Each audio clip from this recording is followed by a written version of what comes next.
कैसे पैदा हुए ये 100 कौरव, जबकि यदि 9 माह में एक कौरव होता तो 100 साल लग जाते। कुंती के पुत्र युधिष्ठिर के जन्म होने पर धृतराष्ट्र की पत्नी गांधारी के हृदय में भी पुत्रवती होने की लालसा जागी। गांधारी ने वेद व्यास जी से पुत्रवती होने का वरदान प्राप्त कर लिया। गर्भ धारण करने के पश्चात 2 वर्ष व्यतीत हो जाने पर भी जब पुत्र का जन्म नहीं हुआ तो शोकवश गांधारी ने अपने पेट में मुक्का मारकर अपना गर्भ गिरा दिया। योग बल से वेद व्यास को इस घटना को तत्काल जान लिया। वे गांधारी के पास आकर बोले, गांधारी, तूने बहुत गलत किया। मेरा दिया हुआ वर कभी मिथ्या नहीं जाता। अब तुम शीघ्र 100 कुंड तैयार करके उसमें घृत भरवा दो।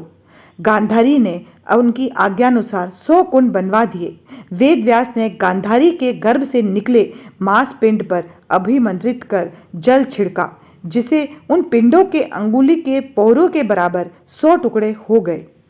वेद व्यास ने उन टुकड़ों को गांधारी के बनाए 100 कुंडों में रखवा दिया और उन कुंडों को 2 वर्ष पश्चात खोलने का आदेश दे अपने आश्रम चले गए।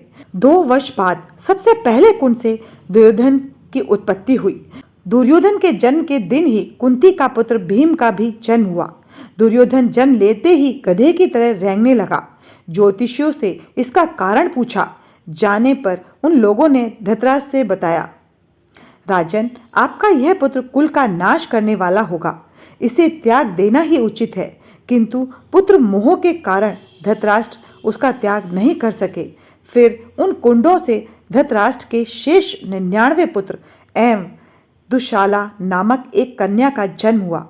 गांधारी गर्भ के समय धृतराष्ट्र की सेवा में असमर्थ हो गई थी, अतएव उनकी सेवा के लिए एक दासी रखी गई। धृतराष्ट्र के सहवास से उस दासी का भी युयुत्स नाम का एक पुत्र हुआ।